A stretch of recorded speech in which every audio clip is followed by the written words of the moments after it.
What is up everyone? Today we will be overclocking the RTX 3080. So strap yourself up because things are about to get hot and cold.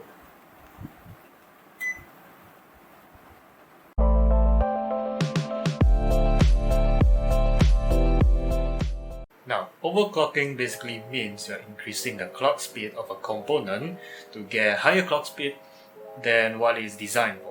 So you get better performance out of it, but in return you definitely generate more heat and whatsoever. Anyway, nowadays CPU and GPU, they have this technology called the boost technology. So in Intel case they call it Intel Turbo Boost. AMD they call it Precision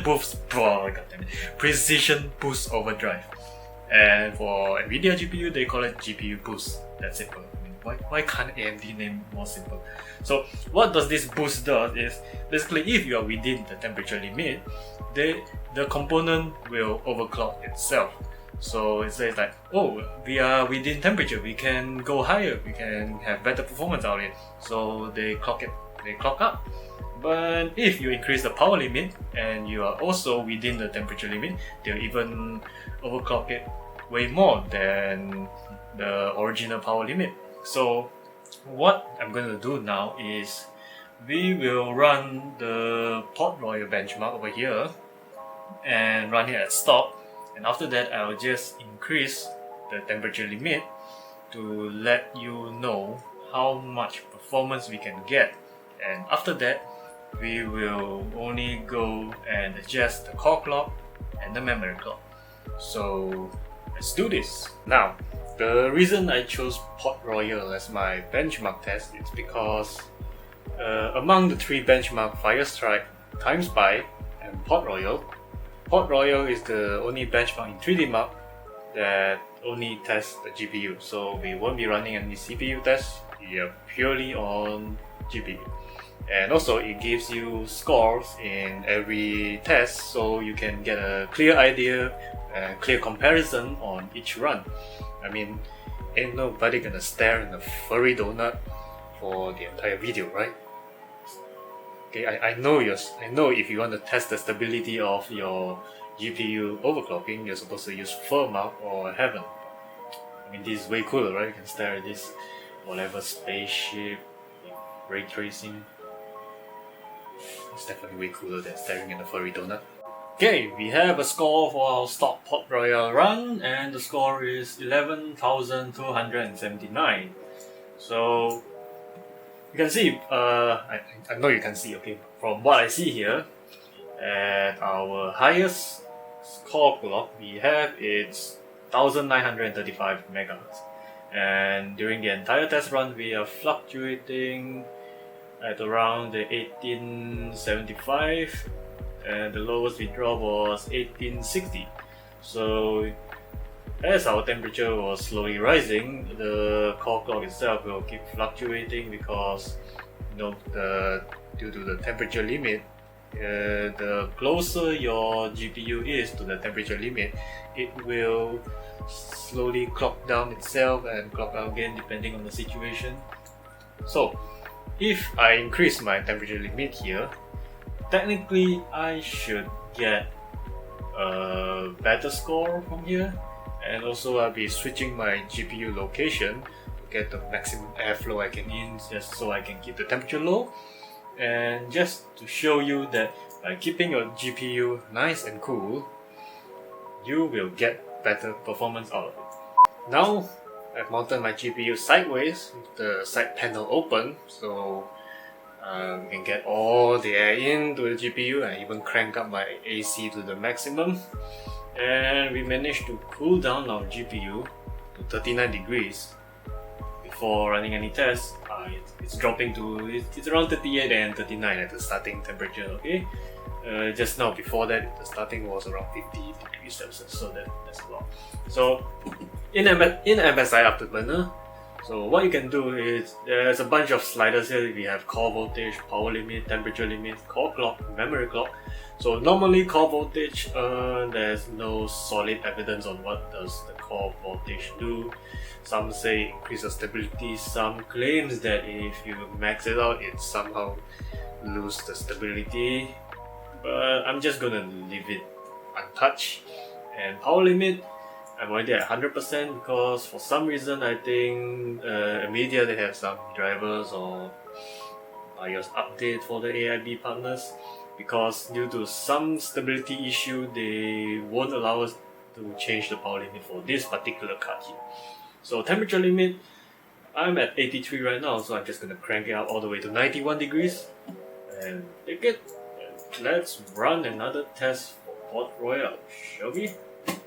So we should get a clear idea on how much the GPU score can get. Just now we get around 11,900 something, was it? I don't really remember, but anyway, it should increase now because we increased the temperature limit and we cool the GPU a lot, so there's a lot of temperature headroom for it to boost, and we will see what's the score.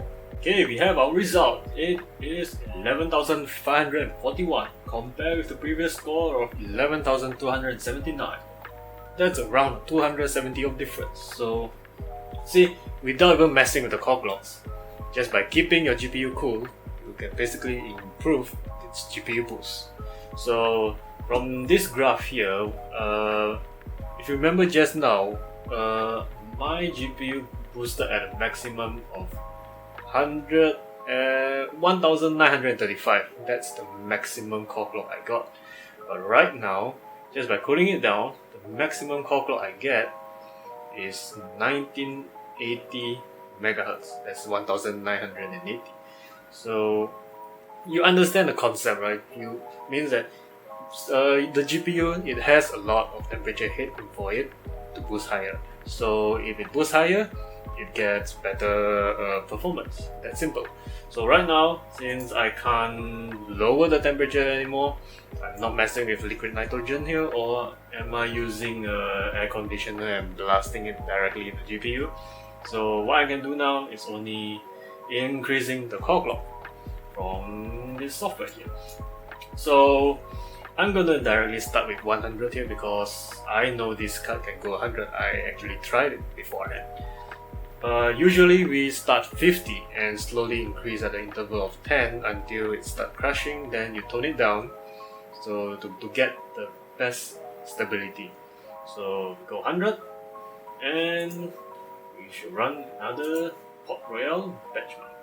At 100 core clock increase, we have 11,718. That's almost 200 points of difference from the previous stock clock. See? So now you're starting to mess with the core clock, and we should slowly get more performance. And the highest core speed we got was 2070 megahertz. So right now what I'm going to do, I'm just going to keep increasing my core clock speed until I finally get a crash, and we will start messing around with the memory clock. So just gonna fast forward everything from now and we will get to memory clock later. So we managed to hit the core clock of plus 190 before it started crashing at 200. So at 190 my score was 12,139. So it is very close to the top 100 compared on the same system. I mean, at the number 100, the score was only 12,143, and I'm 12,139. Just 3 points, 3 more points, and I can hit top 100. But never mind that. So right now, so since we started crashing at 200, so I toned it down to 190, and I passed a couple of Port Royal tests. So I can start messing around with the memory clock, because you make sure your core clock is stable first, and only you start messing with the other one, because so you can pinpoint the exact problem.